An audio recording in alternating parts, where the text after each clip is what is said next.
Here we go. Looks like we're live now.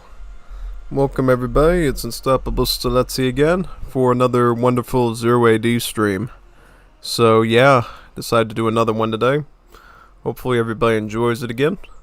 Before we get started though, we gotta share the stream with everybody, so just give me a few moments to do that, and we should be ready to go.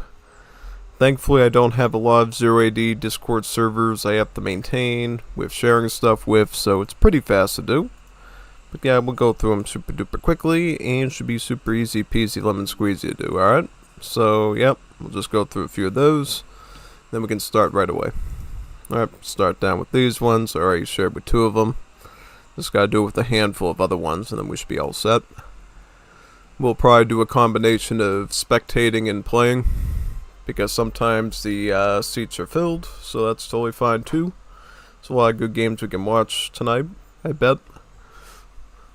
And yeah, should be good. So how's everyone doing today? Is everybody doing alright?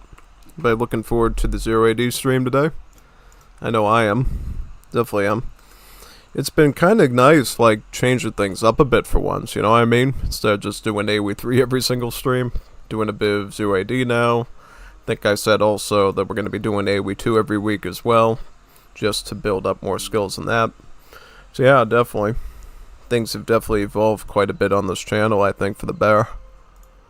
I mean, I haven't been able to publish as much record stuff, but that could be fixed as well. You know what I mean? It's just so I can get out more casted games for you and everything, too.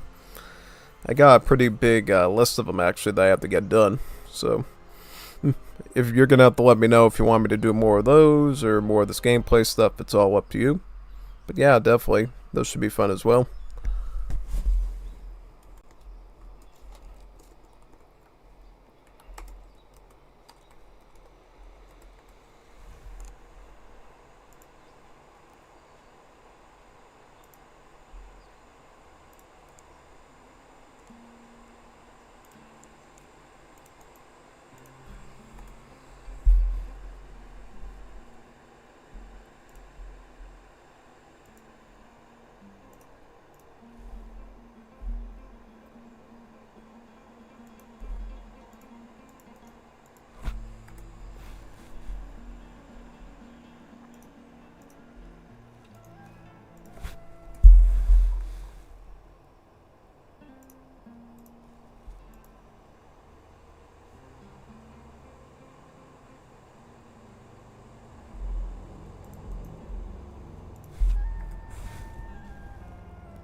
Alright, I think I shared with everybody I had to. All the 0AD servers for sure. Some of the RTS ones, some of the Streletsy fan ones, so we should be all set now. Yeah. So let's start looking for some lobbies right away that we can start getting into and stuff. That would be pretty cool, right? Oh yeah, definitely. So let's look for some of those, and let's get started. So what do we got here? What would we even do? Oh, we got a 1v1 here. Let's check that out. I don't see any TG lobbies yet, so I'll just do this for now. 1v1 duels are always cool. Just download the packets right now and we should be able to watch right away. I guess the good part of having my mouse plugged in today is basically I can zoom out a lot faster while holding the mickey. That's good. Because I already got everything all in the place for that pretty much. Yeah. Yeah, I didn't tell you yesterday if you weren't on for the stream. I guess because of the heat or whatever, this crazy old mouse pad is acting up on the laptop pretty much. So yeah, it's pretty annoying, honestly. Okay, why can't I zoom this out? Alright, there we go, okay. So, where is all the battle stuff taking place right now? So, we got blue over here as the... Trying to figure out who this... Ooh, we got the Nubians. Or the Kushites, depending on what you want to call them. Over here, we got what looks to be the Iberians, right? Yeah. Over here we got some Marians. Over here we have some what looks to be... I believe that would be the Seleucids, right? Yep, that's the Seleucids. So we got Seleucids, Kushites, Marians, and Iberians, yep. So what's going on battle-wise? Who's teamed with who exactly? Let me figure that out. Oh, this was like a full 3 versus 3. Looks like most of the people are KO'd though. So I don't know what happened there, honestly. Very strange. We'll figure it out though. Soon enough.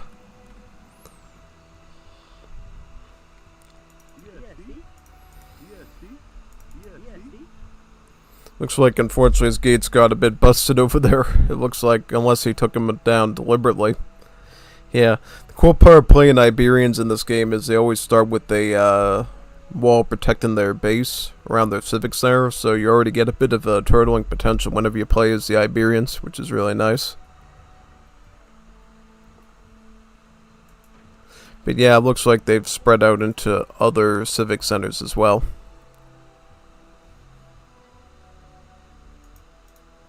I don't know why I clicked out for that for some reason. Oh, we got something going on here. I see rams, I see cavalry. All sorts of stuff's pushing in that direction now. Looks like the Kushites, though, have a big army of war elephants, though. As well as the infamous Nubian archers. Yep, the Badidi Nizuls.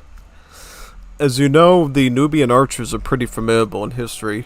Mainly because not only did they fight really well against the Egyptians and just about any army that tried to move into Sudan, but they even gave the early Islamic Arab armies a run for their money and actually put them in fear, to the point that they had to leave them alone for a good amount of years, honestly, and let them do their own thing. So, if you can beat the Islamic invaders with a bunch of archers, you know you're doing a pretty good job. Just saying. Just saying. Seems like right now they're just meat shielding with a bunch of elephants and letting the archers handle the stuff in the back. Honestly, that's a pretty good move, I would say. For sure. These are workers, right? Citizen soldiers, yep. So those will be good against mostly infantry, but also building forward buildings, gathering resources, all that pretty much. So that's a good thing. Unfortunately, it looks like the elephants did get overrun by a bunch of cavalry and infantry. And some ranged troops in the back, and now they're going to start pushing into the archers. While the rams start to roll up from the side to start sieging at their civic center.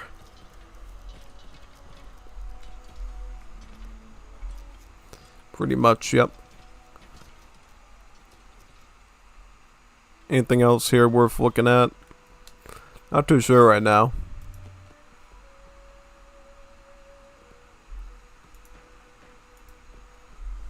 Civic Center again, have more women it seems, yep.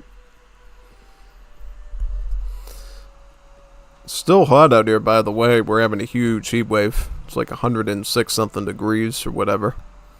Cooking. Cooking just like bacon on some fried eggs on an omelet.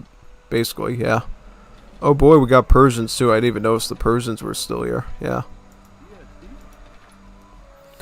Oh, the Kushites get these rams too. That's pretty cool. I thought only the Persians got them as part of the Assyrian rams. Now, it looks like the Kushite sword do similar here as well with their siege equipment. It's pretty neat. It's like it's such a sophisticated piece of weaponry because it's not like the normal battering rams you know from AoE2. It's like a huge giant fortress-like thing where you have the huge part at the top and then you have the enclosed area down below to ram forward with pretty much.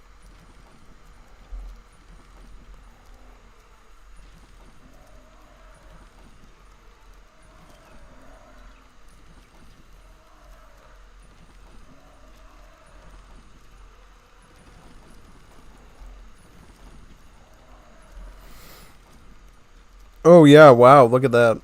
So they do have that thing from Age of Empires 2 in here where rams do a good job at shredding other rams in combat. That's pretty neat. It's a pretty neat mechanic to have, actually. Oh yeah, definitely. Definitely gives battering rams an extra value beyond just siege equipment. They can also help defend you from siege inadvertently just by being able to counter their siege with it.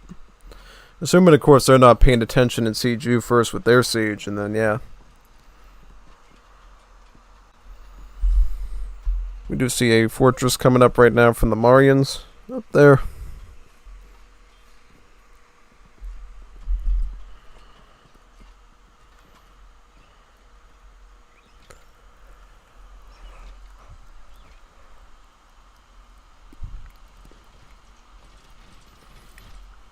Oh wow, those Rams made quite the push over here. Looks like they've driven the Kushites back, and they're going to keep pushing it even more now than they would before. Already starting to poke away at their wall, it looks like, trying to cut through the gate. Will take a while though, since it's just infantry. Once the Rams get involved though, I think the walls will go down a bit faster. No, it looks like they're getting the gate down. Gate is going down now. And now they can go towards that primary civic center over there. Start wiping out all their buildings. You got an elephant stable there, siege workshop, a stable, and then a barracks, so a little bit of everything.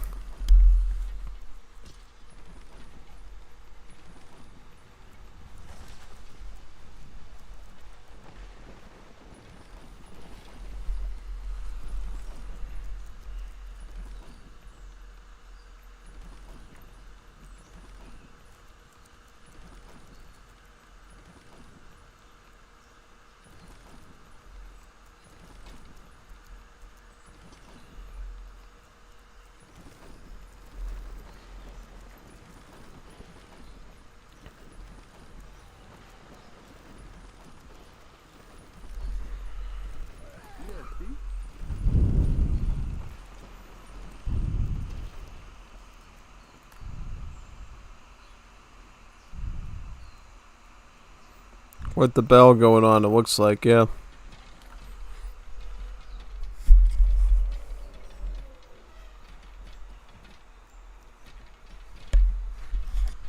Marians are also getting weeded out as well, it looks like.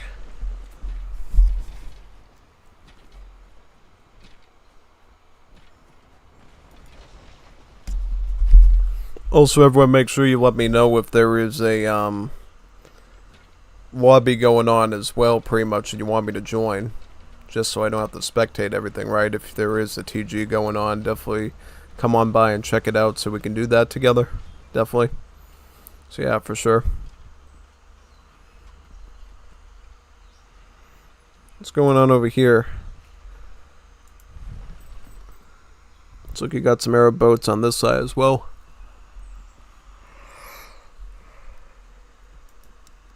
These are the Marian or Indian boats, it looks like, yeah.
I'm still pushing on the Kushites position, it looks like.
Can't believe how much I'm cooking in this weather. It's insane. Literally insane. Oh man, big time. One thing you'll learn about me is, I don't think I mentioned it yesterday, is I do not do in hot climates like Florida. Like super humid, swampy, muggy environments I do really bad. I need it to be pretty temperate and cool and, sometimes even cold weather. Like I can handle, below zero type stuff to an extent, or like teens in terms of temperature, like 16, 18, that sort of thing. But comes to the hot stuff, I get super tired with it. I just want to sleep big time. So yeah, definitely for me, I do much better in the cooler climates than I do in the warmer ones. Problem where I live is sometimes it's cold, sometimes it's hot, depending on the month you're in. If it's in the summer months, you will get heat waves. If it's in the winter, there's a good chance that you can get extreme colds as well, to a point that you get huge blizzards. So we really don't get a break from either the super cold or the super hot where I am. You're going to get one or the other, depending on what month it is of the year.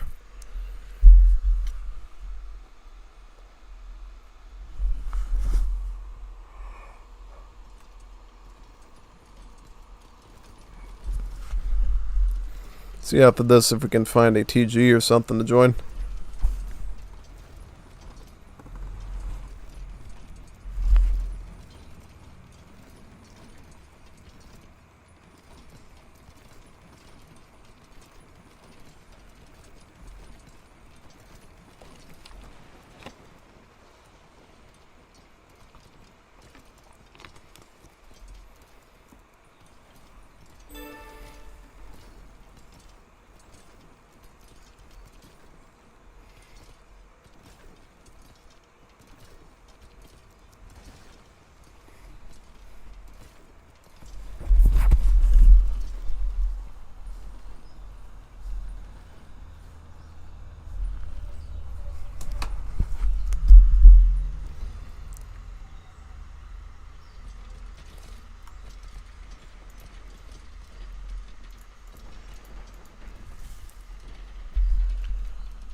I noticed that I can see like fire projectiles coming when they toss their javelins. It's kind of interesting. I didn't know you could do that.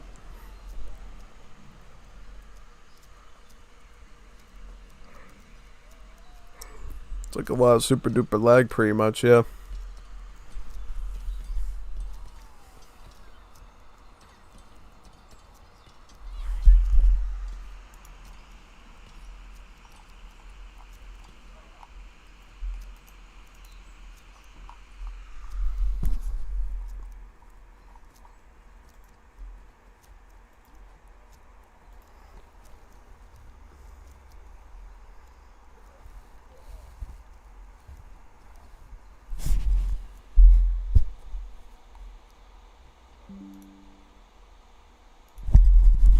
Yep, as you know, Red, every 0AD stream is super duper OP. That's why I love doing them every week. That's why I decided this week, I'm going to keep with the program and get another 0AD stream in. It's always the best game to stream. Yeah, I've sort of grown fond of this game in my streams, and I just like sitting here for hours and watching battles. I don't even have to play that much. As long as I can see like a few wars and just stare at the monitor looking at them, I just go like, this is an awesome war game. Between the naval battles and the huge armies of citizen soldiers and siege, and yeah, it's sort of like playing what Age of Empires 1 Definitive Edition could have become. You know what I mean? Because if you recall, the first ever Definitive Edition game, Age of Empires 1, that they did was a total belly flop in terms of sales. Now, you got this game that lasted long before Age of Empires 1 Definitive Edition was a thing. And look at how good it is. Like, you got all these cool different unit classes. All the civs are totally unique. Tech trees not the same, you know what I mean? Everybody's special in their own unique way. And this is totally like the definitive Age of Empires 1 experience, I would say, since you got just about all the, civs that you would want in Age of Empires 1. You got the Ptolemies, which represents Egypt. Got the Seleucids, which sort of represents like the Palmyrans and all the Levantine civs pretty much. You got the Chinese, the Han, basically the Shang. The only ones you don't have are the Yamato, the Chosen, and a few of the ones like that pretty much. But I'm sure those could be added down the line too. So we get a Bronze or Iron Age Japan. Possibly the same with Korea. That could be pretty good actually. And maybe some Mesos as well, like maybe a Mayan Civ or an No, I wouldn't say a Mayan Civ. Maybe a Mayan Civ or a prototypical Mesoamerican temple building Civ. That'd be good. I think somebody created some of those already, if I recall correctly. So maybe just have to look around and shop around for them. See what they end up coming up with. Yeah.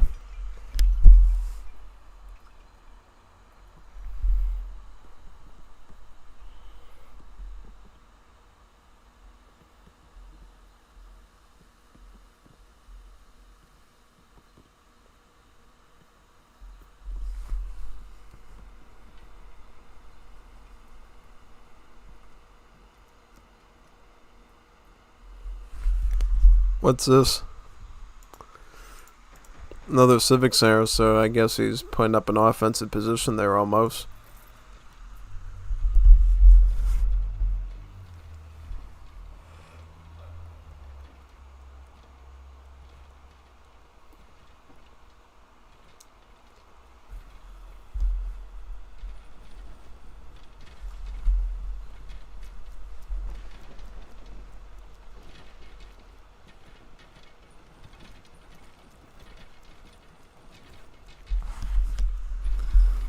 Looks like he's sieging down the wall right now of the Kushite base. But yeah, Kushite should be out any moment now, I would say. Just have to capture the last few structures, particularly that Civic Center. And they'll be pretty much defeated at that point, yeah. You've just got to ram it a bit deeper now, and you should be all set.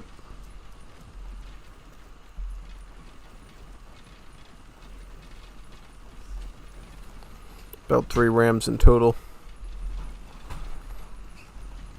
Is there anyone else in the match? No, it looks like Orange is sort of dominating everybody at this point. I can't even tell if this was even a team game or a free-for-all, to be honest. Seems like whatever's going on, Orange is doing a good job with it. No, it looks like a team game because he's doing, wait a minute, no, that's just the Mercado, right? Trading one resource for another. Yeah, I can imagine at this stage of the game, the raids are not that good. So you're throwing in like 100 food and only getting a handful of metal left to make your champion soldiers with, or some of your other elite stuff like swordsmen. So yeah, definitely. Quite the weird situation to find yourself in. Looks like the Javelin Cavalry are definitely doing quite a bit of damage there to the few remaining defenders in that spot. Trying to cannibalize the entire Kushite base pretty much, getting the walls down, trying to get the towers down. I would try to do too, just so it's less damage that you're taking.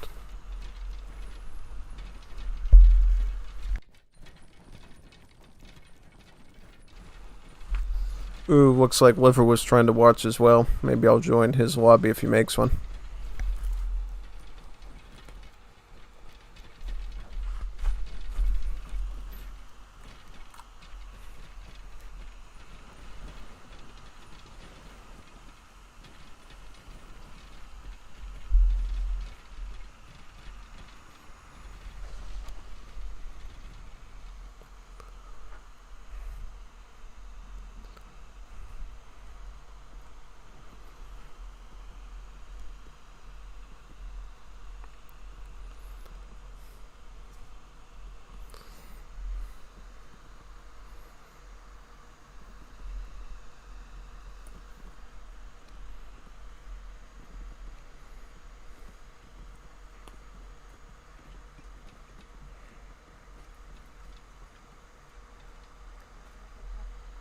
Trying to see what structures they still got.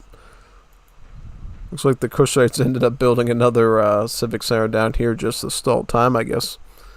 Yeah. Don't you just love when they try to stall time and try to prolong the match? Yeah, that's always funny. Unless it's lagging, then it's just, I don't even know what to describe it as, no.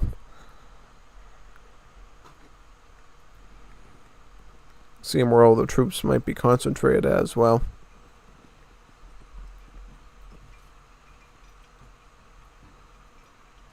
Seeing if Orange here can actually go on the offensive rather than just waiting around as much to try to catch these new civic centers off guard if possible.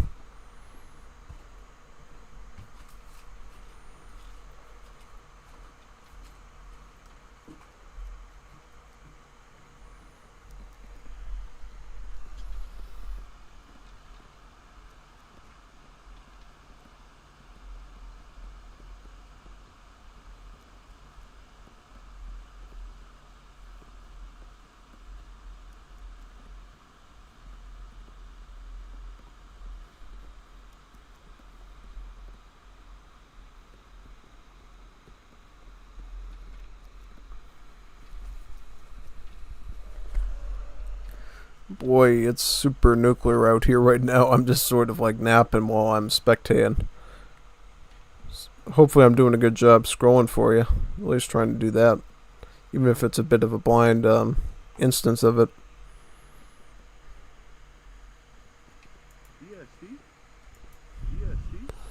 Oh, those are safe chariots. Alright, that's cool.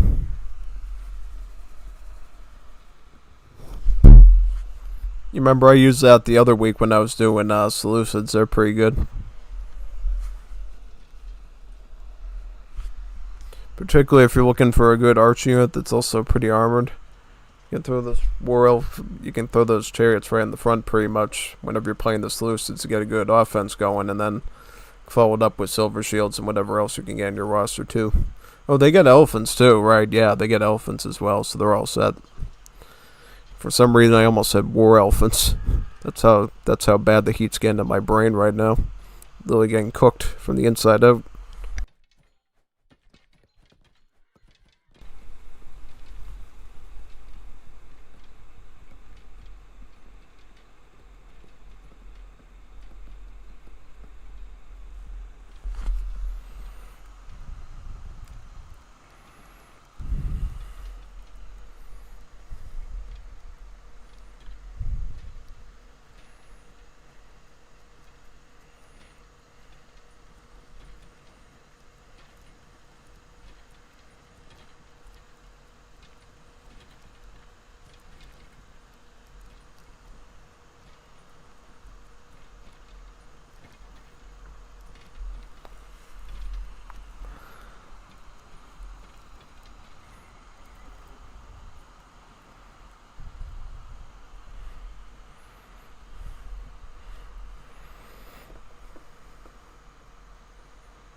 Any other troop movements to watch out for? As of right now, I'm not really seeing too much. Maybe he's just trying to figure out where the enemies are at this point. And no islands either, so that's good to know.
Is that the last remnants of Marians?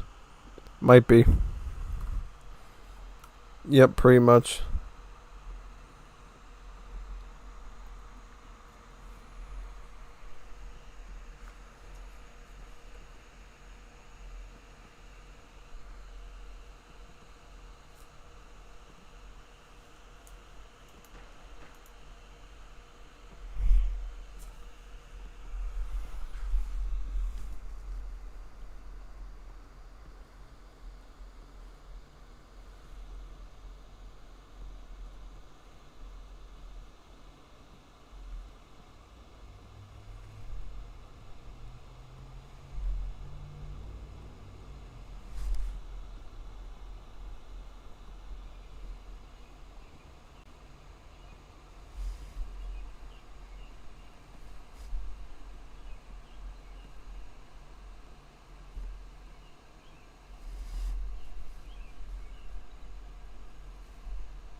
I don't know if we should just search for a lobby now and see if we can find something a little bit more eventful. Kind of falling asleep here, both figuratively and literally. Gotta get a more action-packed match, since it looks like the orange Iberian sword just dominated this map well.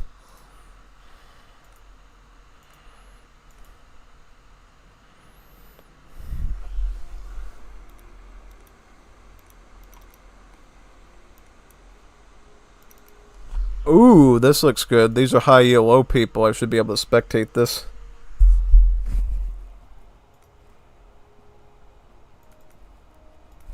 Oh, man.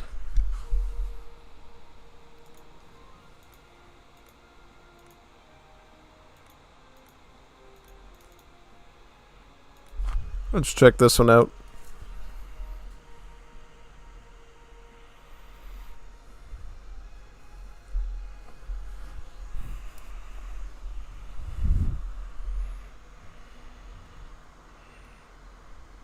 Ooh, look at this map. Look how cool this thing is. Wow, look at how big this mountain is. Look at how big this mountain is. That is a beautiful mountain. Look at how good this looks. Wow, why can't they get this in Age of Empires 4? Look at the landscape of just looking down the mountain cliff like this. This is beautiful stuff. Like, oh my, look at how breathtaking this is, and then you see the river down there. This is what RTS should be like.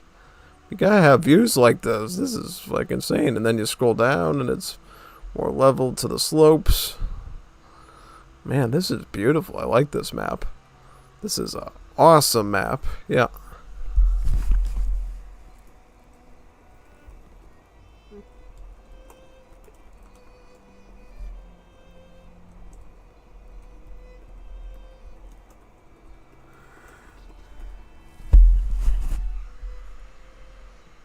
Yep, pretty much.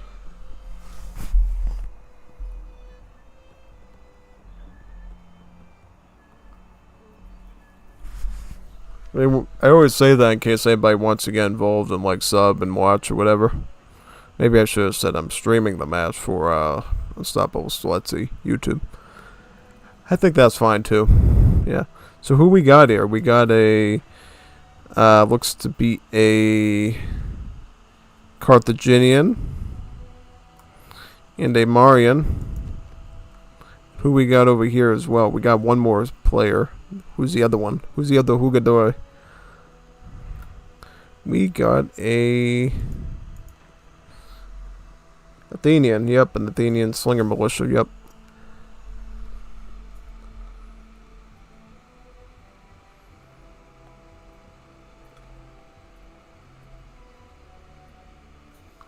Who we got down here? We got Looks to be the Macedonians. Another Carthaginian. And we got a Gaul. Yep. A Gaelic.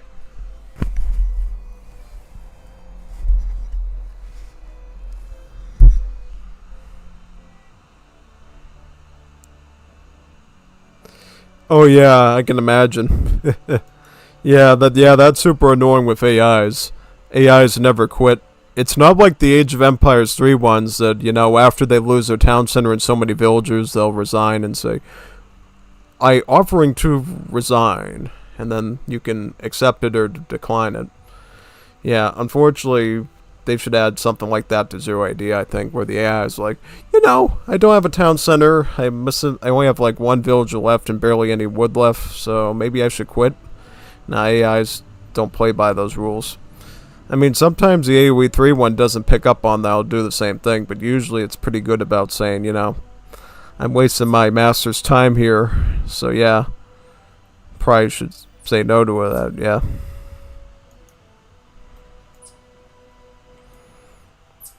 Oh, I can't believe there's actually metal up here, too. Wow, so you can actually walk up here? That's insane, man. That's like so cool. So you can actually walk up the snowy slope here and actually put a civic center all the way up here just to get that metal. This is a beautiful map. This is a beautiful map. And what about this one too? Yeah, there's metal up here too. Look at this. In stone. I'm just looking at the map right now. This is a beautiful mountain here. This is like awesome geography. And to think of how old this game is, before Definitive Edition came out, before Age of Empires 4. This is crazy that they were so ahead of their time with this map building stuff. Imagine if we had this type of stuff in like AoE 3 and stuff, maps like this. That would be totally fire if they could do that. I don't think they can because of the limitations and stuff, but if they could, that'd be insane.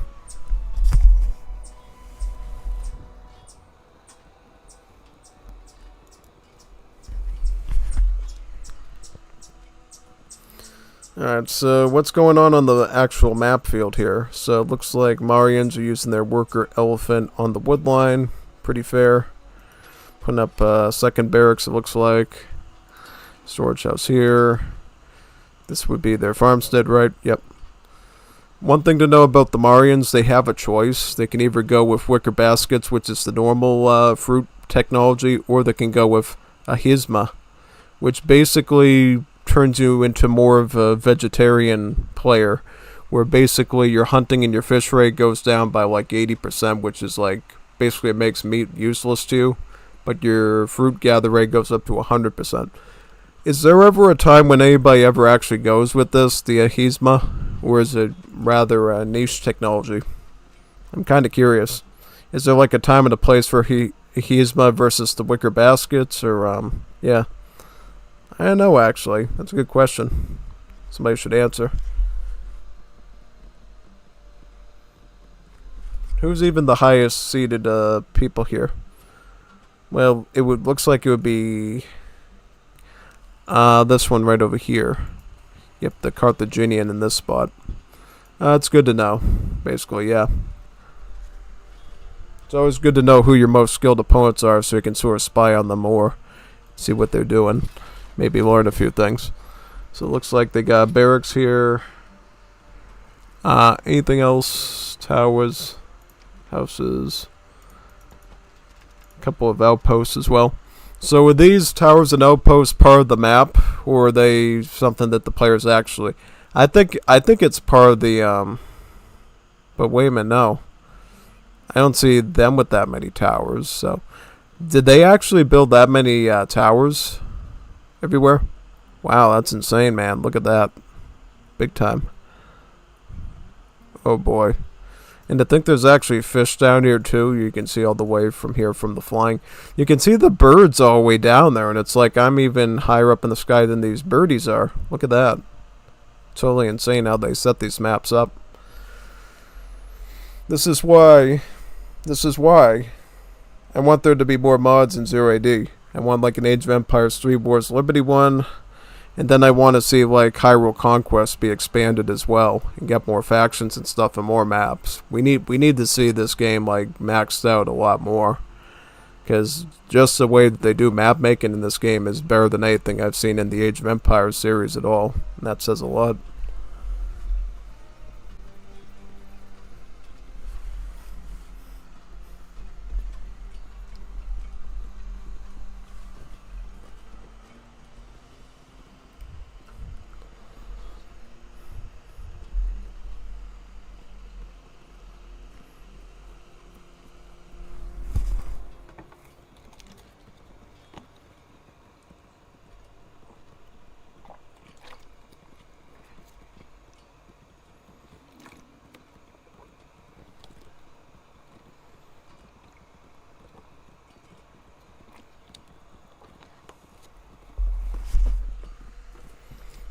Brutally efficient, I would say.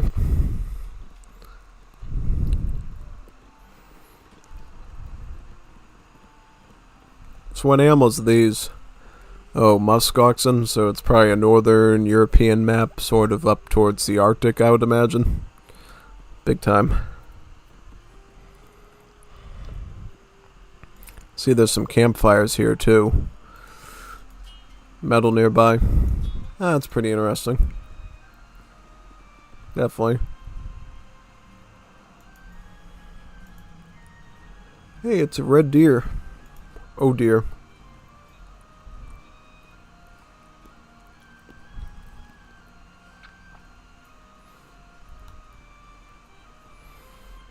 I kind of just like looking at the bases from all the way up here. From like the bird's eye view almost. Because this is crazy. And then you can zoom in too, which is really cool. You can get like super close to that, right up against the slope, and then you can zoom out like that, which is really nice.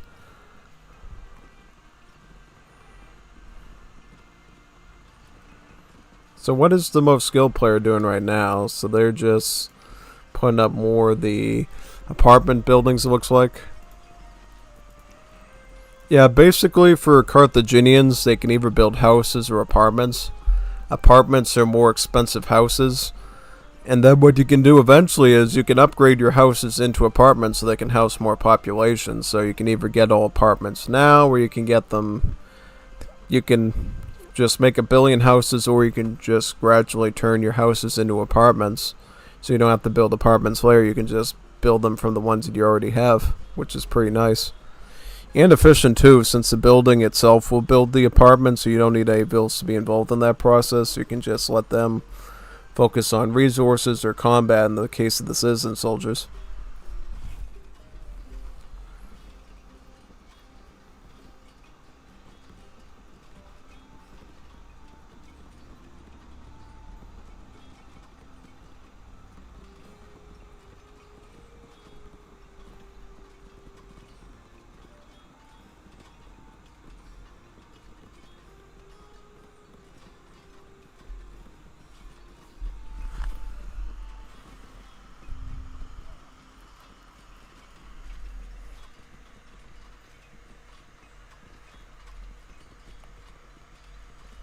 How much does he have on metal there? Quite a few.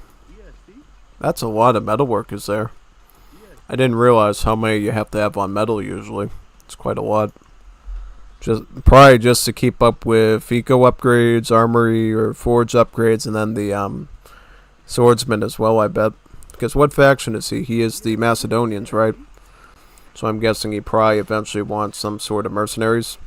Yeah, in order to make the mercenaries like the Cretan archers and the Rhodian slingers, you actually need to have metal to do that. So I can see why he probably wants 1 billion metal right now, just to spam out a ton of archers and slingers to benefit his other troops. Yeah. And of course the champion soldiers as well. The Thracian Black Cloak and the Macedonian Shield Bearer are also going to be champion soldiers, so you need metal for that as well.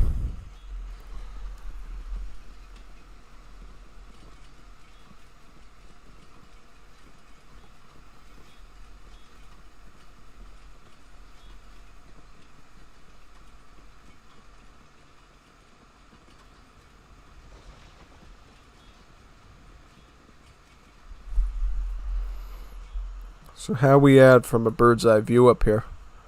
Yeah, it looks like they're building up quite a bit over here, yeah. Big time. Kind of just want to sit up here and watch them, see what happens. Oh yeah, I wonder what the battles look like too. Like if you sit like right here and you look at the river and see armies like walking along the side there and battling and sieging down the slope like that. It's pretty big actually. Big time. But let's go back and check on these guys too, the Marians. So the Marians at the moment have about 2 worker elephants, it looks like.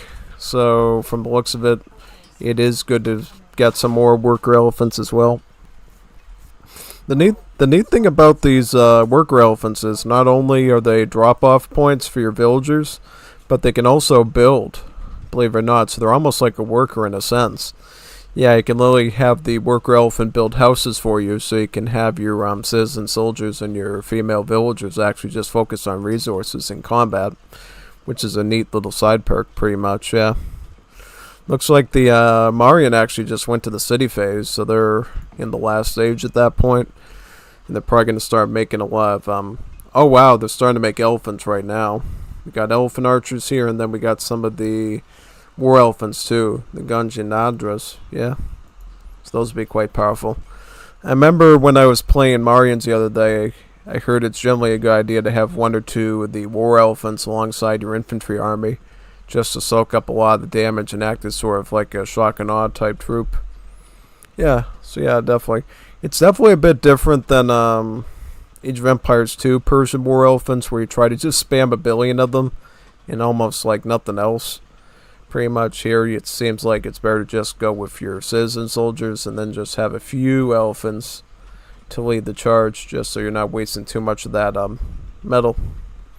Yeah, you can make the elephant archers though without any metal or stone, since they're, you know, technically a trash unit. So those you can make throughout the match, which is really neat for India. Yeah, because that's basically what the Marians are. They're just Indians.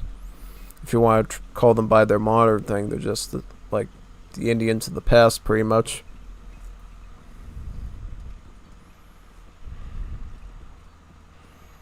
For some reason, the mouse is acting super slow, so I'll just use the arrow keys a bit here to move faster. Oh man, look at this. We got a raid. Raid! No, that's not a raid. Nah. That's their soldiers. I was going like, wait a second, I see some Numidian Javeliers coming in the raid. No, they're just going for hunts. Yeah, that's one of the cool things about this game too, is it's sort of like 0AD was ahead of its time and sort of invented the gaucho concept that we see in Wars of Liberty. Right, if you didn't know, with Wars of Liberty, Age of Empires 3 mod, they have a villager called the gaucho, which is on top of a horse, and that can do everything a villager does. So it can hunt, it can mine, it can chop trees. That's sort of what these citizen soldiers on horseback are almost representing, almost, is they can use their weapons to actually hunt animals along the way and actually, you know, gather their stuff pretty much, yeah. So what's going on with these guys? Are these guys teamed up, or... Yeah, that's weird. I thought they were allies. Guess not. And we do see players actually starting to claim these mountains now. Yeah, look at that. Somebody's actually building a fortress up, a civic center up here.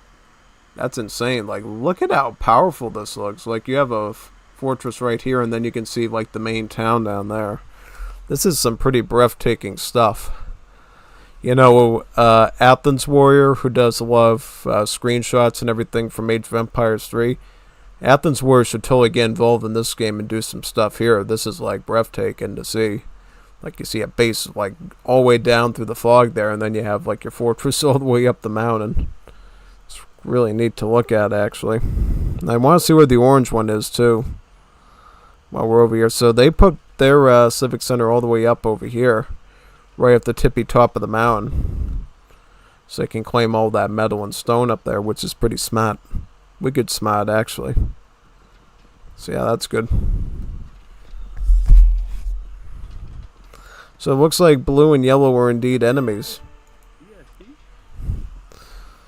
Yeah, Zappa's attacking the Athenians. Yep, took out some of the women. Now they have to retreat from all the hoplites and the slingers, I bet, too. Oh, so those are all hoplites made like no slingers at all. That's sort of a moot point you run into with the slingers is they're one of the few units that actually cost stone. So if you're thinking of, again, like walls and towers and stuff, you gotta make sure that you save that stone up and don't get too many slingers. Yeah, it looks like red's attacking now. Marians is attacking the yellow. Yep. Attacking with war elephants, longbowmen, and elephant archers. Yeah, for some reason, Marians are the ones who get longbowmen in this game and not the Britons, which doesn't sound very normal, but that's the case at the end of the day.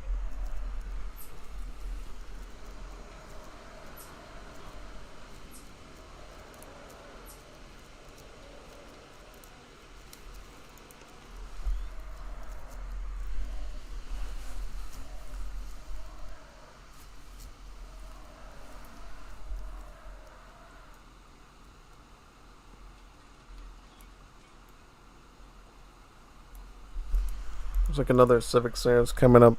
Civic Center's coming up over here now. I noticed I had my microphone a little bit turned, so you might not have heard too much. I was like, oh yeah, I better repeat myself.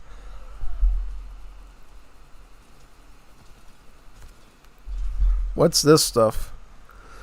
Oh, so those are animals? Okay, those are animals. I didn't know if they were like some sort of treasure or something.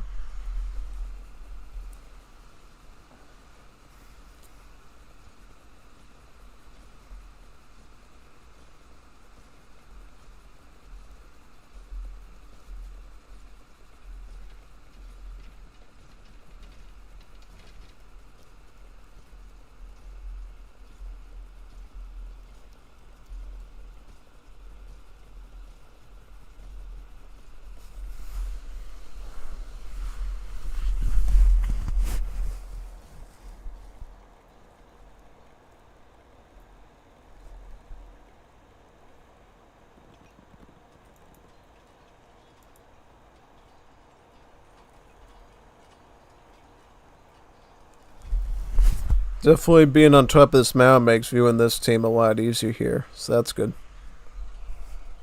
This map is so fun.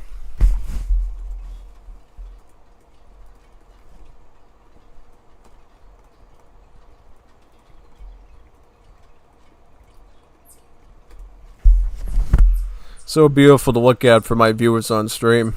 It's like literally breathtaking.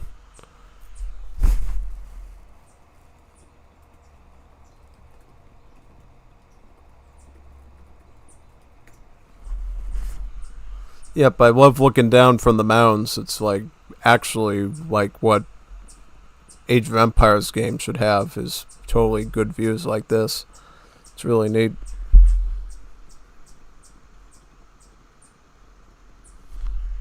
Oh yeah, big time. Yeah.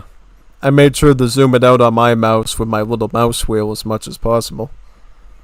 Looks like somebody's going to do water too. Look at that. They have a dock built. So there might even be some naval vessels. We can watch some boats battle up here too, which is even better.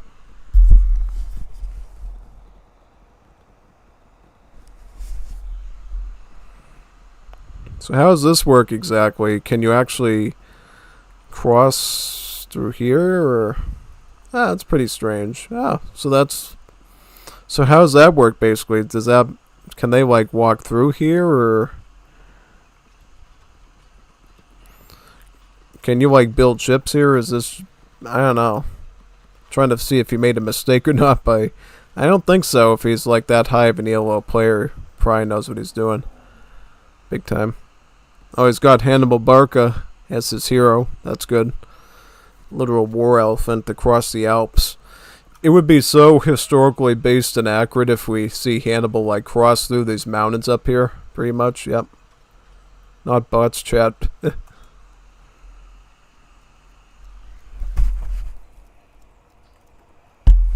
Yeah, basically. Somebody's bad one. What we got here? We got some Celtic Gaelic mercenary cavalry attacking the...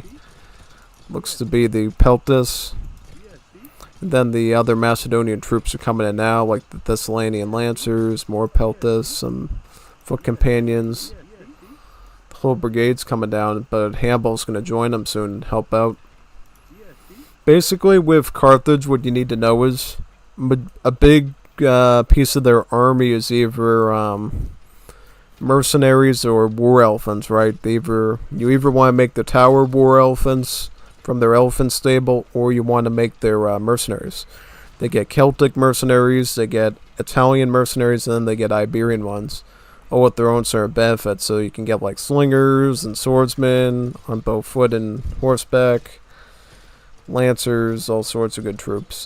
Definitely you're going to want to get a ton of metal as the Carthaginians just to get all those mercenaries out.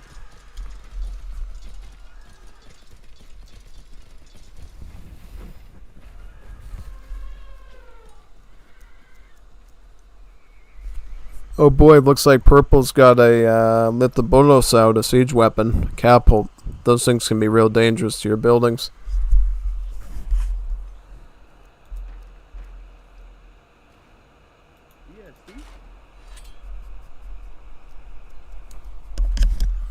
Looks like he's using his mercenary cavalry just to take all the buildings pretty much, yeah.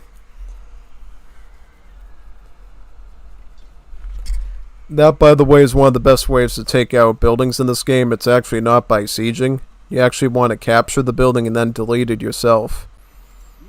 It's like a much faster way to destroy buildings is through capturing, because it takes like forever with your melee units to take out buildings. So the best way to destroy a building is literally just to capture it and then delete it, just so you don't sit there for like 5 minutes with your swords and spears trying to poke down stone structures pretty much, which is really important.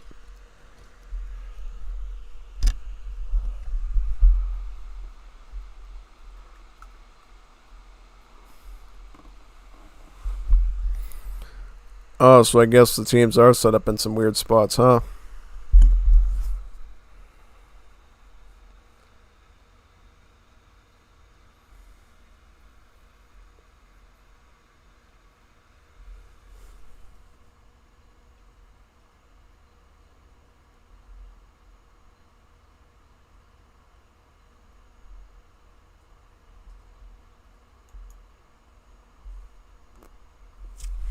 I didn't know they had Gastrofettis from Age of Mythology here. Look at that. Siege crossbows. That's pretty awesome, actually. Not bad at all. Not bad at all. Means they've really done a lot of attention to detail to this, then. They add the belly bows, as they call them, to the Macedons. Yeah, if you didn't know, the Gastrofettis in Age of Mythology literally translates to belly bow in English. And you can kind of see how it's related, because Gastrofetti sounds a lot like gastrointestinal, right? Your gastrointestinal tract. So sort of your digestive sort of system of your colon and large intestine, small intestine, your tummy and all that. So yeah, I bet you didn't know that before pretty much, that's why the Gastrofetti sounds a lot like, you know, talking about your digestive stuff, is because literally it translates to belly bow in the way that it would be fired and stuff by Greek soldiers. And the only other place in the world at that point had crossbows during that time period was obviously the Chinese, which was more of like a real crossbow and not so much as a belly bow, pretty much, yeah.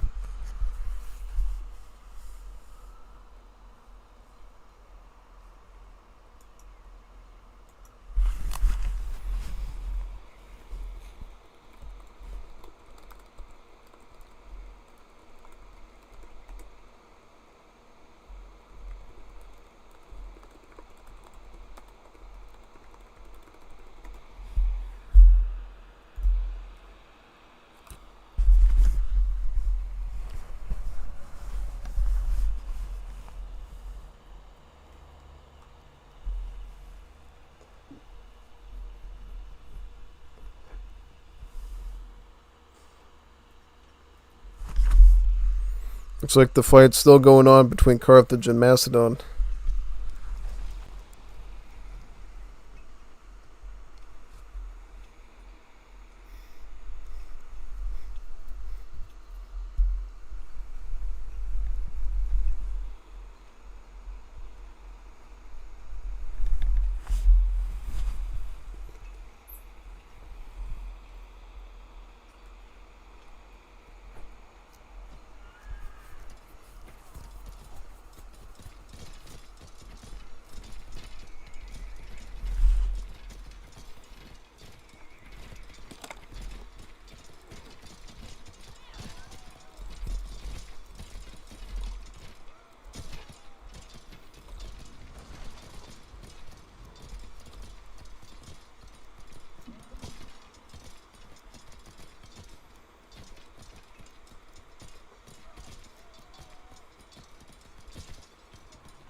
Demetrius won the procedure. Doesn't look like he's going to make it.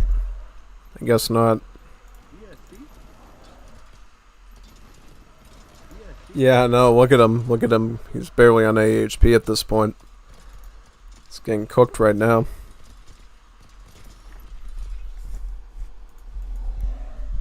See, now we see some of those North African war elephants showing up now.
So what's going on over here?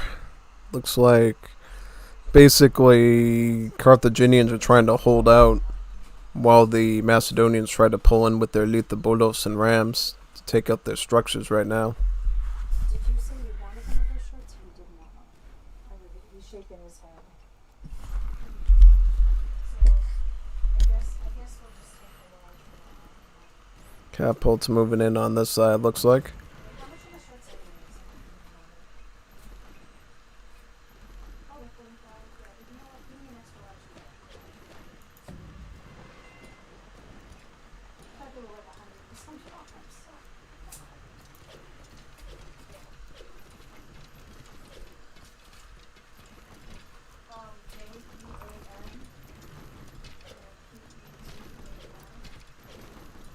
@yahoo.com.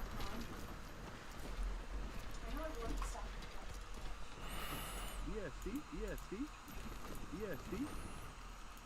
So do we do... Oh, we got some... trying to figure out what sort of troops he's got.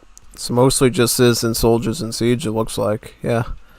Where it's the Carthaginians who are getting all their mercenaries right now. Oh, wow, look at that. Coming in with the Celtic sword cavalry.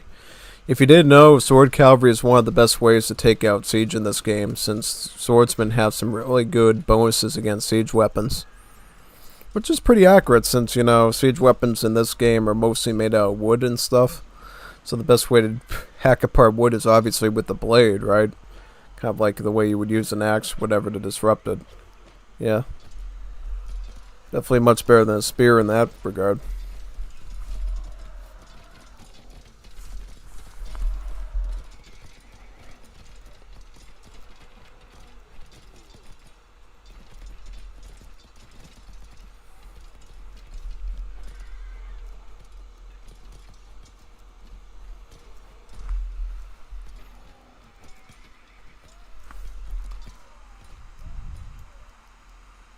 Looks like that fellow just resigned too. So you got like red and blue down here, and then you have purple and green fighting up there now. Insane. Guess it all comes down to them, I guess.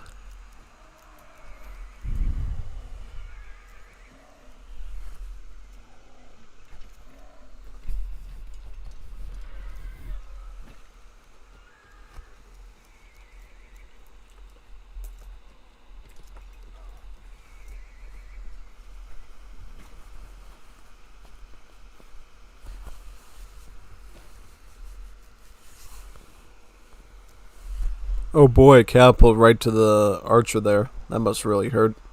Big bowl of fire.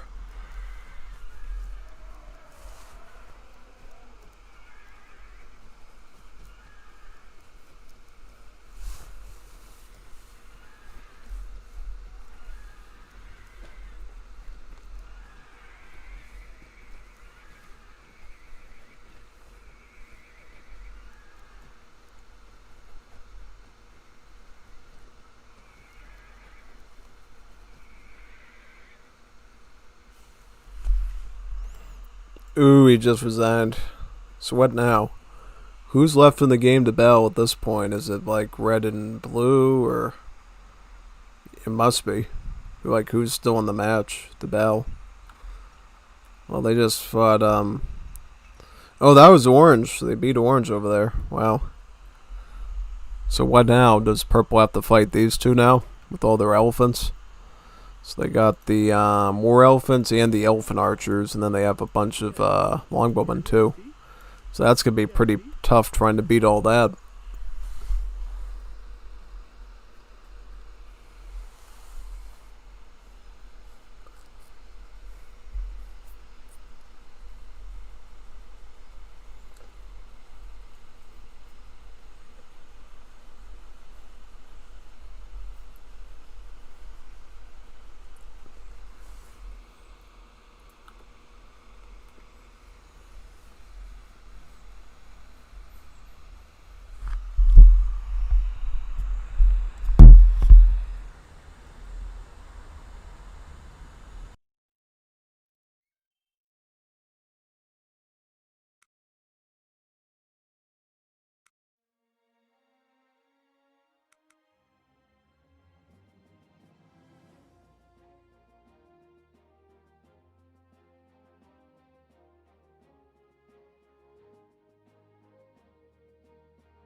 Just having some tortilla chip stuff there on the side. So, what do we got here? We got the Seleucids. We got the gulls, right? Got the gulls, the Seleucids. Over here we got the Brins, because they're a different looking building. Got the Ptolemies over here. In this spot we have another Brin. Up in this spot we got the Romans, right? Yep, Romans. And then over here we got the Han Chinese. And in this spot we got the Spartans, yep. Yep, Helot Skirmisher, Patriochi Hoplites, yep. That would be the Spartans. So yeah, this should be a really good battle. A lot of good factions there. Who's the most skilled player of them all here? It seems like it's pretty tied between Liver, Invisible, and Arpad. Napoleon's not too far away either. Oh, wait a minute, no, Kiku. Kiku's got the most. 15-10 on there. That's pretty good. Pretty good ELO.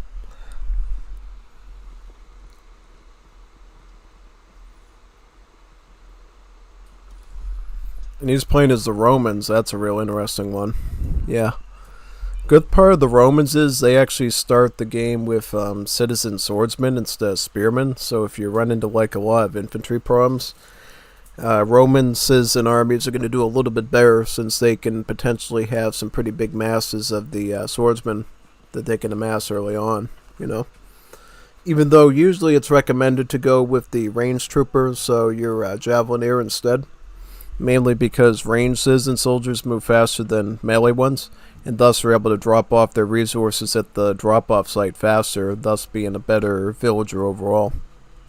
Yeah, so that's one thing you have to consider. Usually best to add in melee troops later on when you know you might actually need them, you know.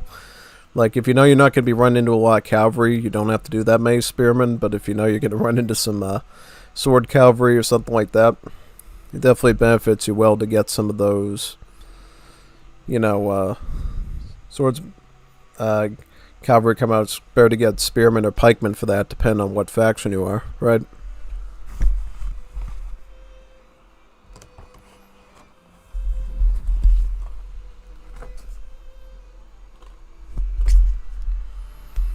What else we got here?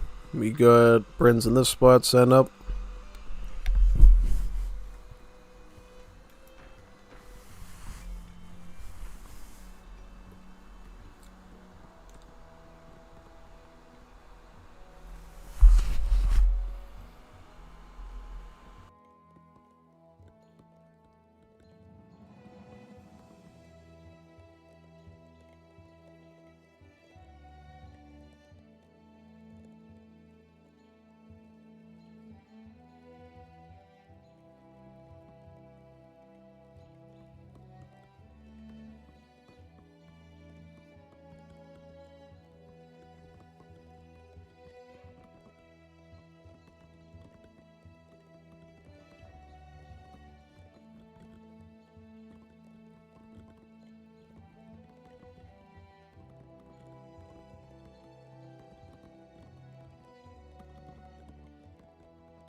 One of the best parts of Zero AD too is the fact that you can also batch up large amounts of units together in huge numbers, right? It's not like Age of Empires 3, where you're limited to only blocks with 5 units, and sometimes 10, and like in the case of the Japanese and stuff. In Zero AD, you can block together as many units as you want. Yeah, as long as you can afford the resources and as long as you have the housing space, right? If you don't have the housing space, it'll just sit there as a queue and wait for you to basically be able to, you know, get the pop space to train out the whole block. So, obviously, training ahead like 50 units sometimes isn't the best. Since it's super expensive, it's going to take like forever for them to come out, and then you need like a bajillion houses potentially to do it. But definitely getting blocks of like 5, 10, sometimes 15, 20 units is pretty smart. Occasionally 25 or so too. It's a lot less micromanagement for the player and allows them to focus more on things like combat and like looking for new resources, walling, all sorts of other RTS type tasks that you might need to do.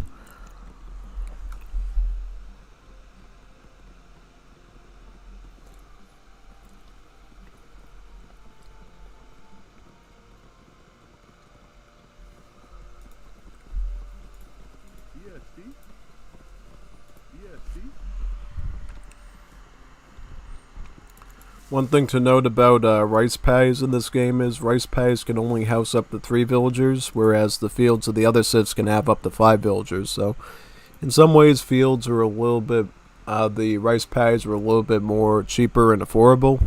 But in another way, you have to, macro a bit more and build more farms out just to house fewer villagers on them, basically.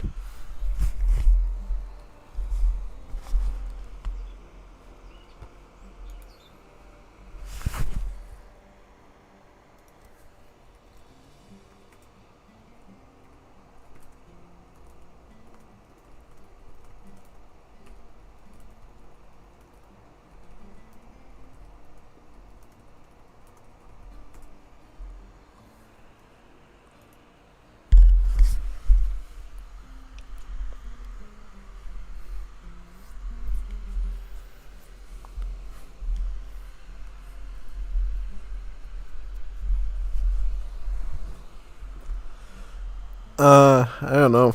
No idea. No idea.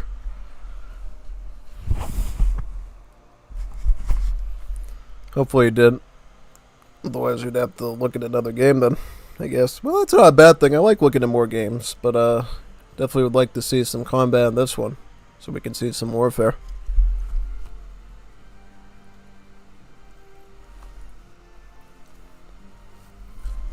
I saved the game in case. Good idea. Oh, so they have save states in this too. That's good.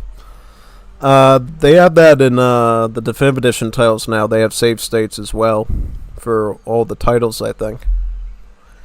They also added save states to Wars of Liberty, but it's a lot buggier. Especially if you have an African civ or a civ with a weird mechanic like the Africans and I think maybe the Maori. Because I guess for them, certain things in their tech tree doesn't work or something like that. So yeah. Give them 2 minutes. Sounds fair. Sounds good to me.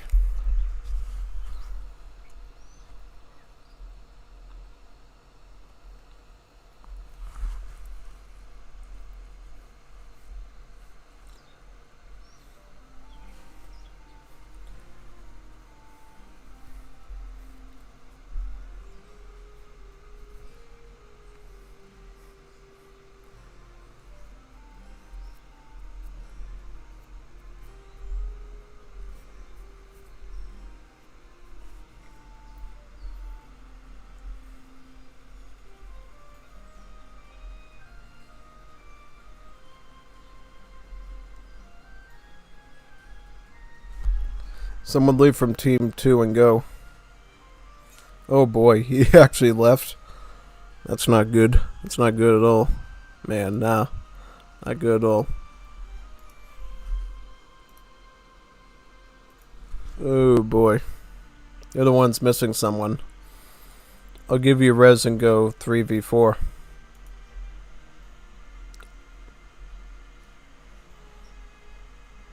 What is it like a?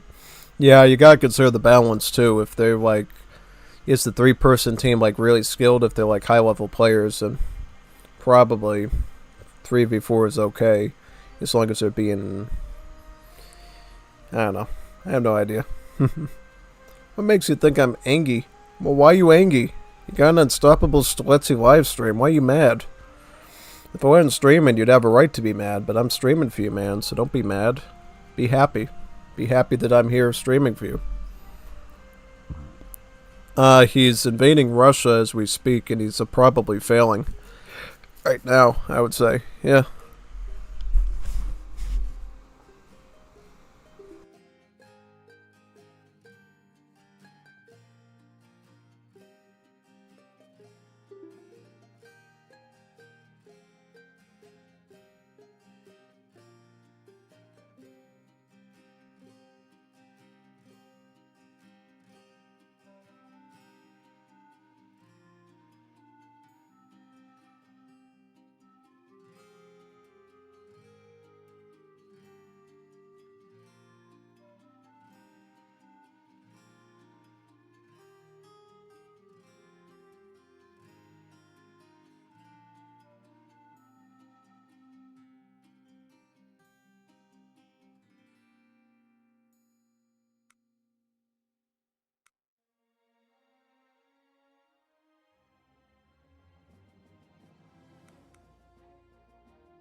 Because I have a barracks, a bunch of houses, like a mill, and a lumber camp / mine camp, so I got all like the bare necessities.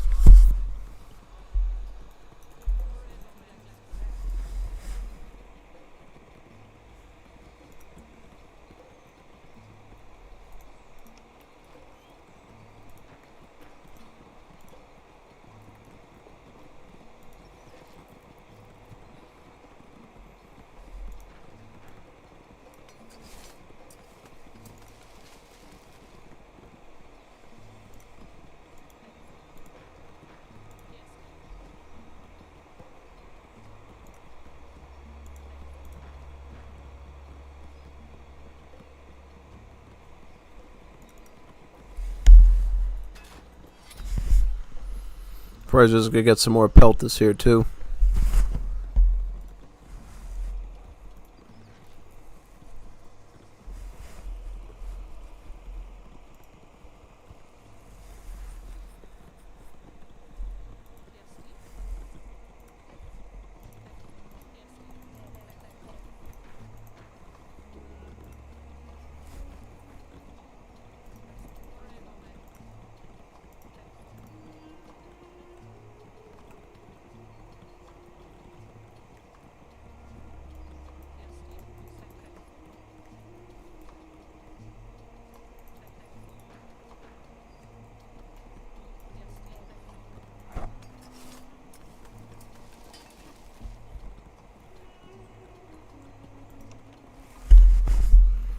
Start building up that mill right now.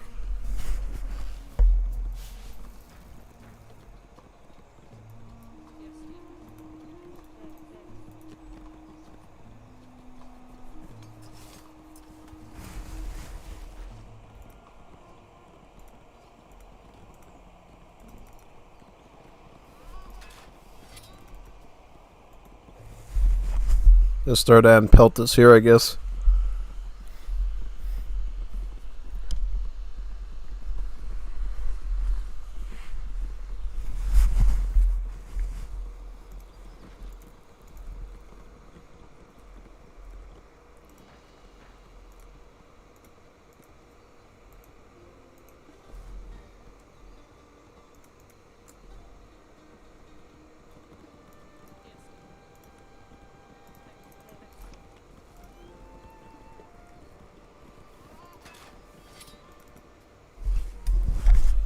Everything good, buddy?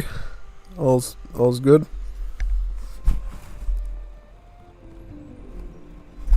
Mostly just focusing now on the macro stuff.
Part of the match where you want to start getting some metal and stone too.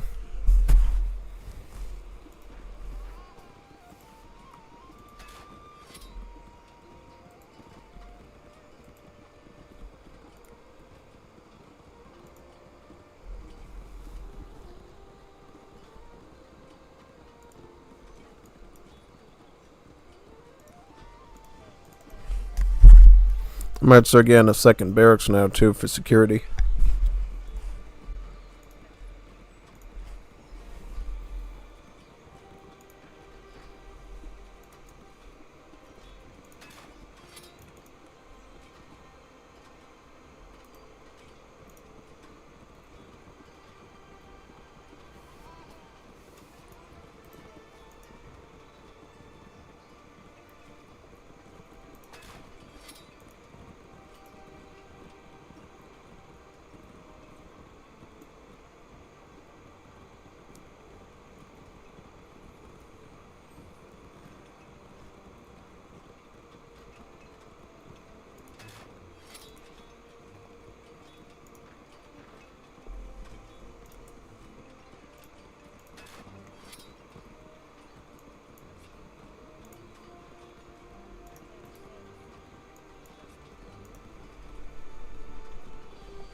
So far so good.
Let's bring in more villagers in.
Start going down fighting those raiders for him.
Yeah, the lag's pretty weird.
I mean, I think it's running okay, at least from my side.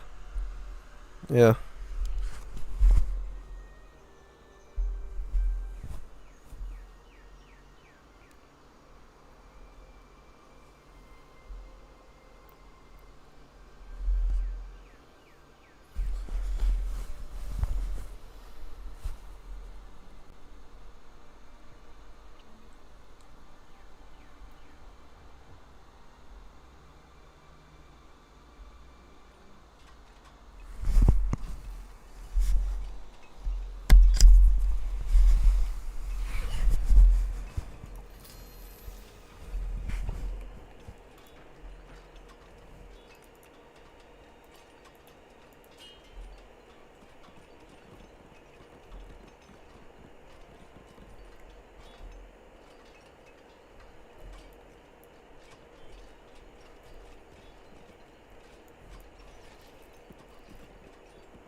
Yeah, I don't know what we can do to fix that.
We'll figure out what they're doing now.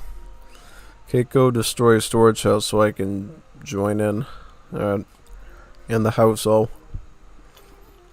guess there's a bit of an obstruction there in the pathing. We'll have to get resolved. Once this pause ends, I can place that market down and stick it in the back so we can trade some resources. Hi, this is Chief John Bishop.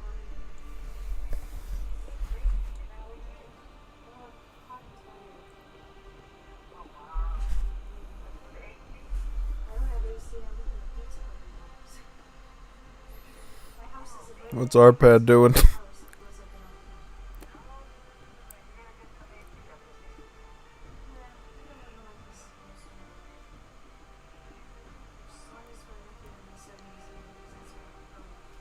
Yeah, Garrison. so I was just wondering, since I was trying to come out there, but I didn't know where to drive in today, and that was this one. If there was any way you guys could reach out for me. Put a market there.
feel like I'm Frankenstein. As long as the stuff isn't gonna kill me, that's all I care about. Because it's nuclear medicine, I don't know how dangerous that stuff is. Because you don't know if it's toxic, you know? If they put it in your body, you can't open the door. Okay. Yeah, so but I'll let you go. I know you guys are busy. Alright, well, you have a nice night, and thanks for helping me when it's very late.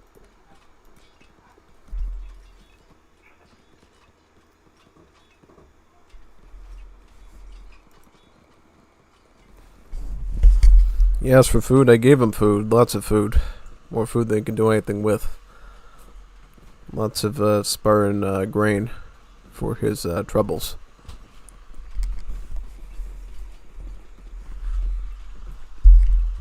You'd think that basically you wouldn't want a sparring food though, since Lily they just ate this black soup made out of pig's blood and onions, basically. So maybe not ask for that food next time.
I guess charge him with the peltas first with a few hoplites and see what happens, and then we can make some more champion soldiers later if needed.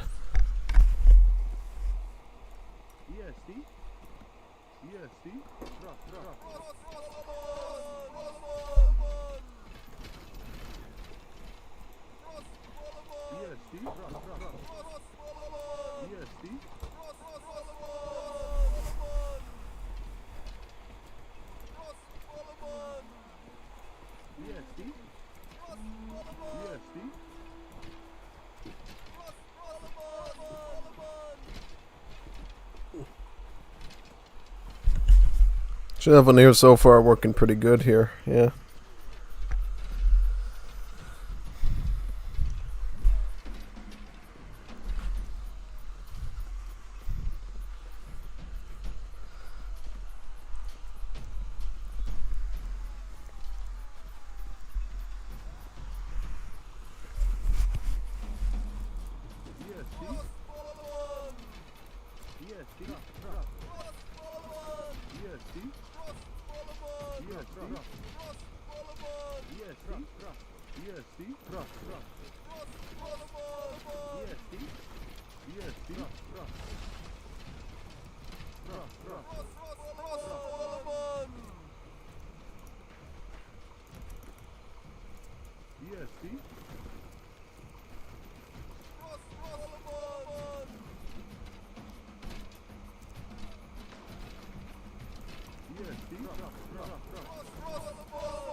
Spar and hot potatoes are pretty OP, so I'll get some of those.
Might want to start pushing them now at this point, since it looks like somebody's getting overtaken.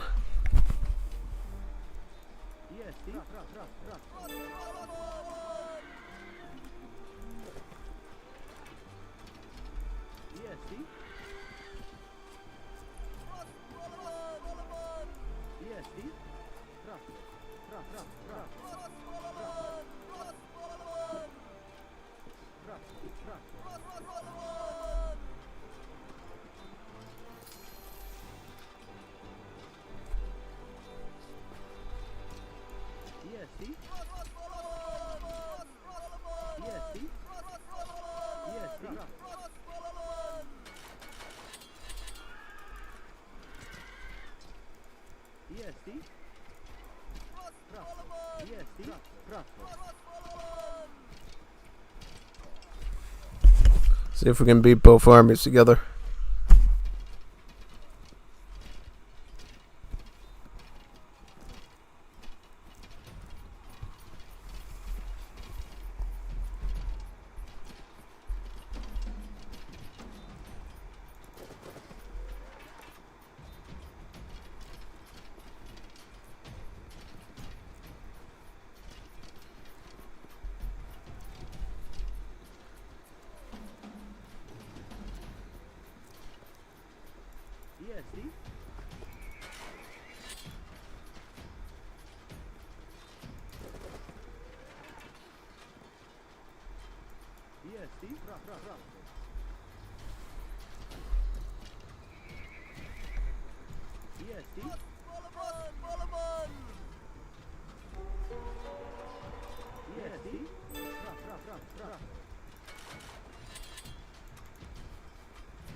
Yeah, that's weird.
Let's observe this one. Or play, it doesn't matter. Rather just do a TG than watch a 1v1. Yeah, that's cool. Yep.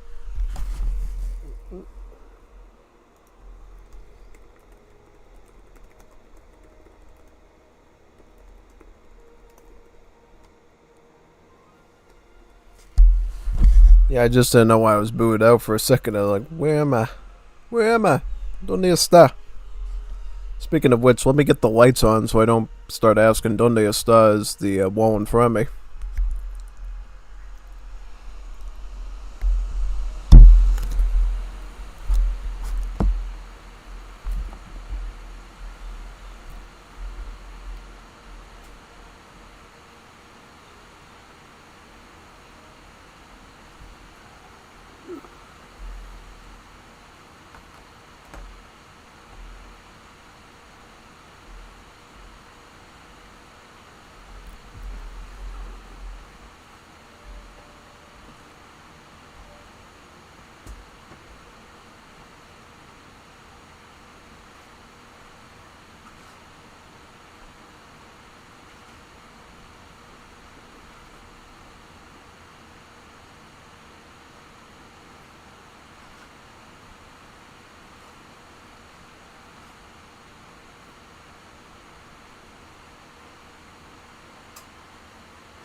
No, I needed some agua, basically. Yeah,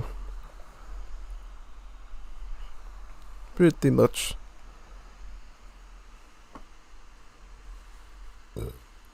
Ugh. You gotta watch out for that monitor pluggy. If it does, it'll ruin the stream.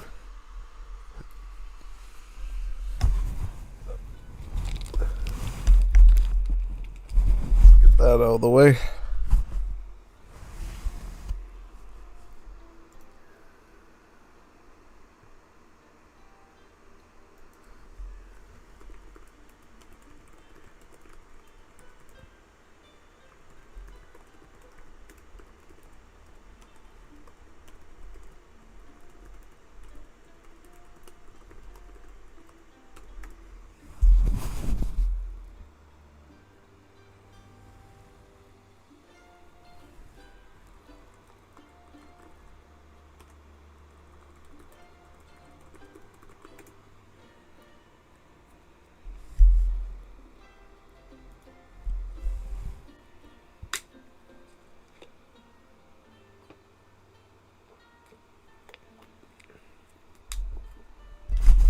Oh, looks like Gandalf is here.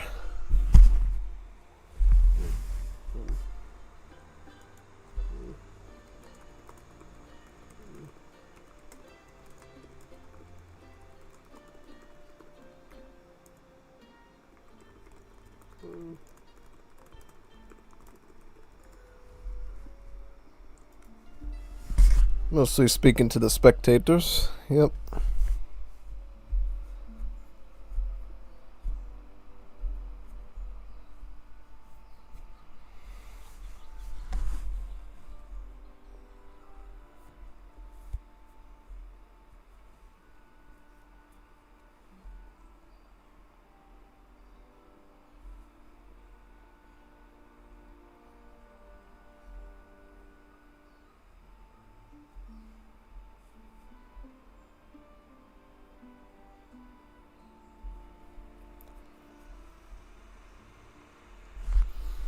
Maybe me for a slug.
I haven't done ranked in 10 years. I have no idea.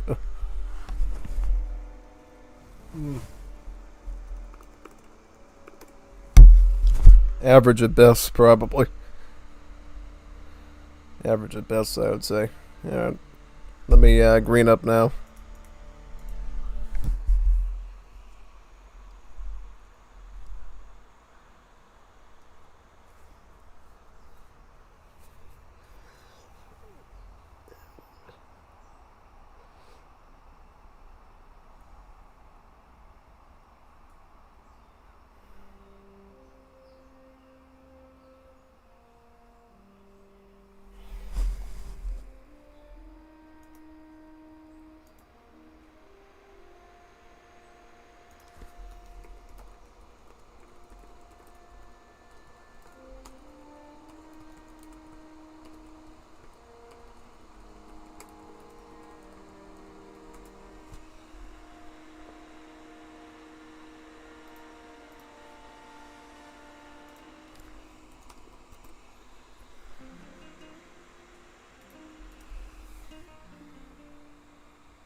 Yeah, this should be fun.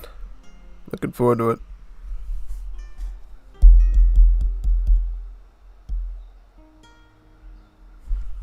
We change color. Pinky.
Just trying to set up enough stuff here so I'm ready. Ready, Freddy.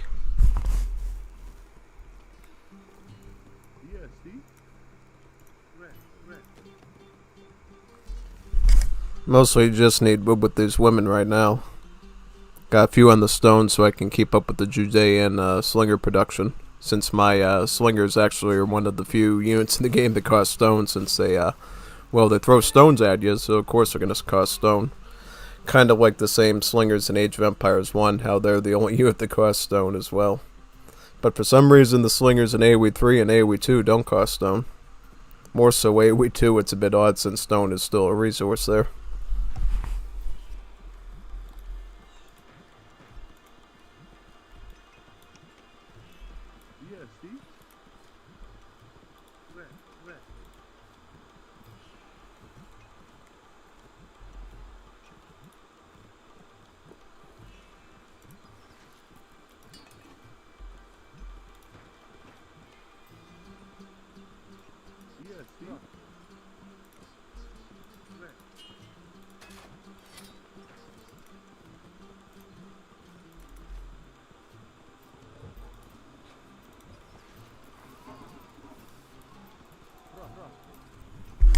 Send out my camel archer to get that meat up there.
We're a bit low on stone, so I'm just gonna add some more pikards in, probably.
I don't know when I'm gonna strike out with my army. Probably after I get at least like 8 or 10 fields of Egyptian women out there. And get enough slingers and pikemen to round out the wood and the metal and the stone eco, probably.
Do you get fertilizers in town phase normally, or is that an Egyptian thing?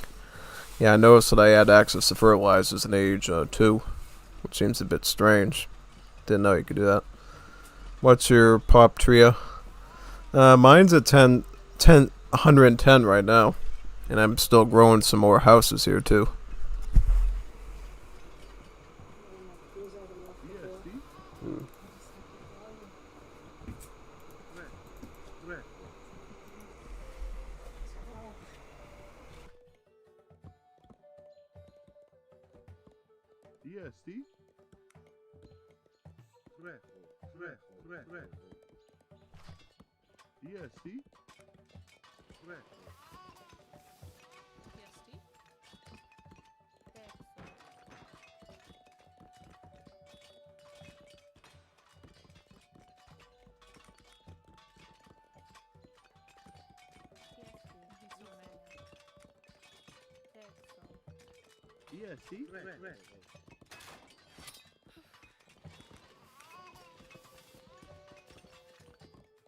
EST.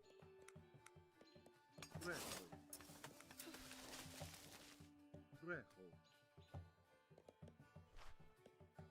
EST. Recho.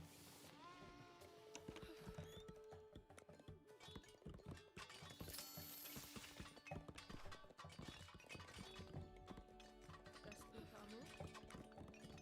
Texo. TST? Texo. Texo.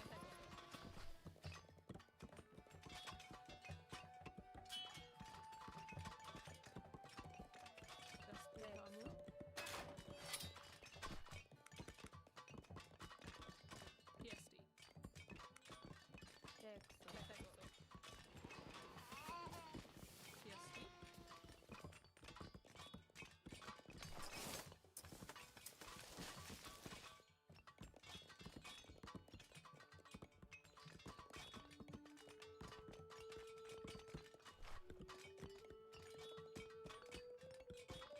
TST? Texo.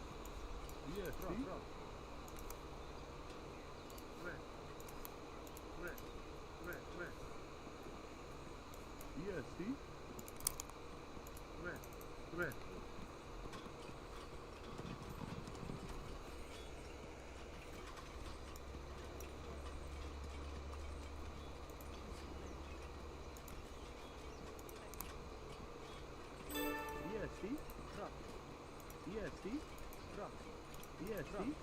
EST. EST. EST. EST. EST. EST.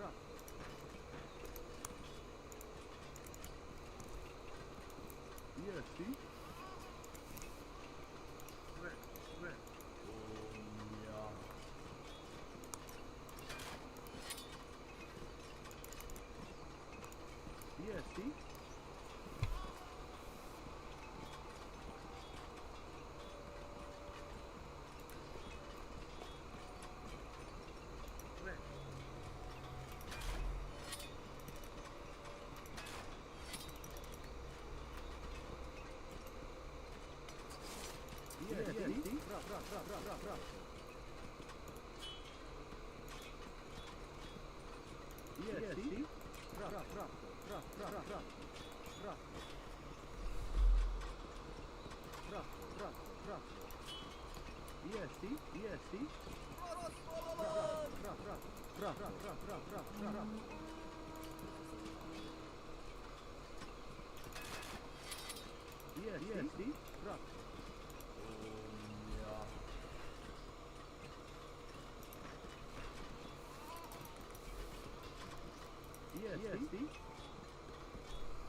EST. EST.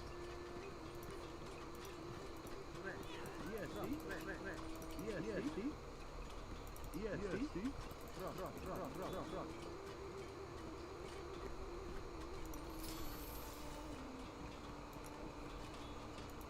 EST. EST.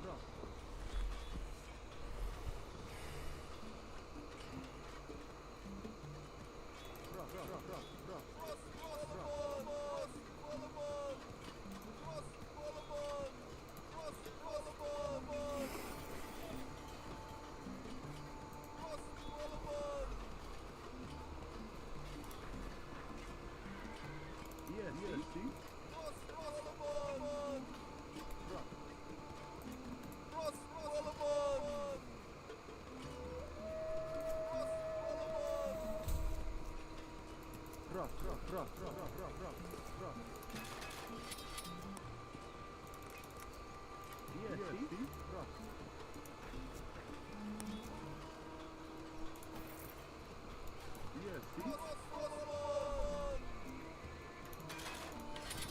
EST. EST.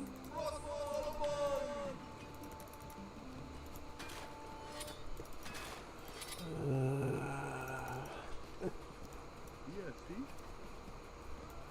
EST. Why am I getting teamed on by two of them? Why? ¿Por qué? ¿Por qué, senor? What's going on here?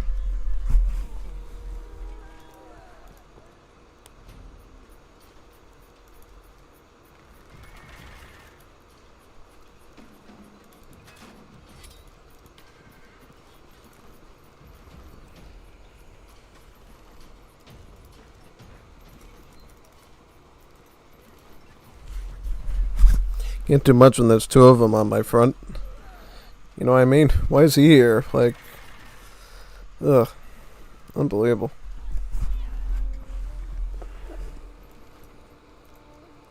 EST, truck.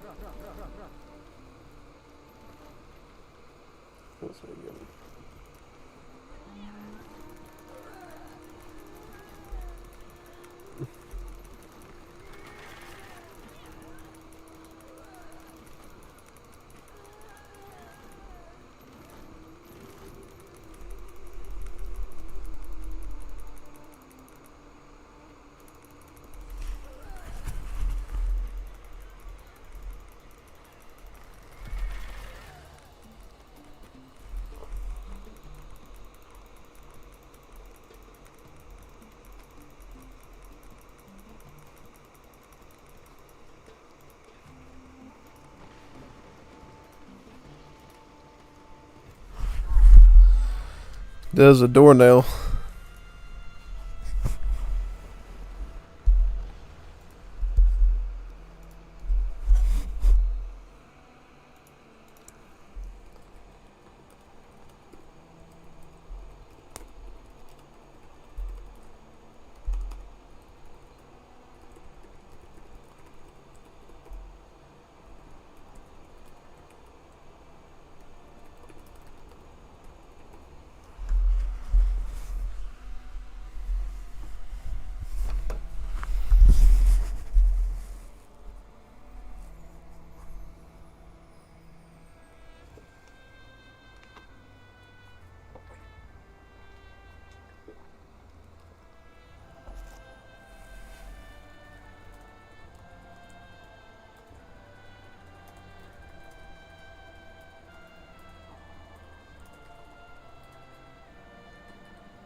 Let me find another match now.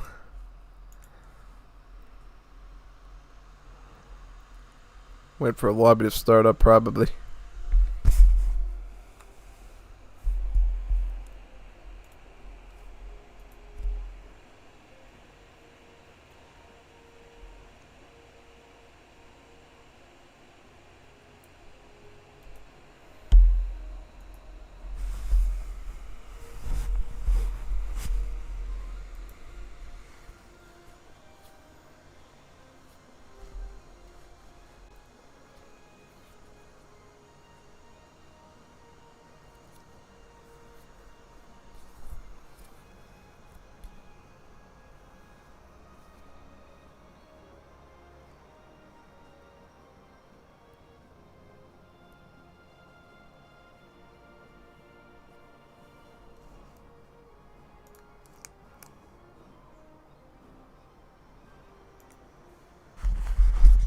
Is there any matches here worth watching right now, or no?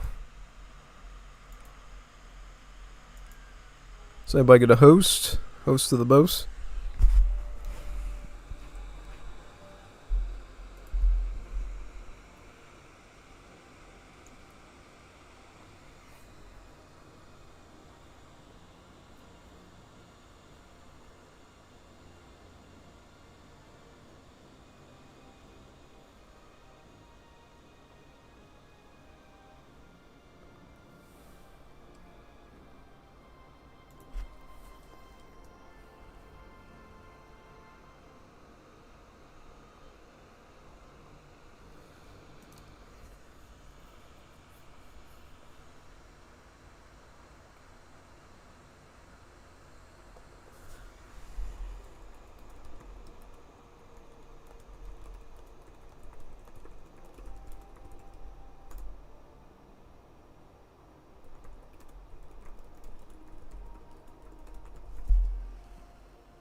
I might do this.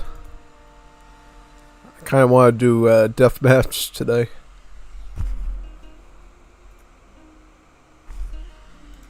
I'll go Solutions. This is a good deathmatch, right? Yeah, they get a lot of cool weapons.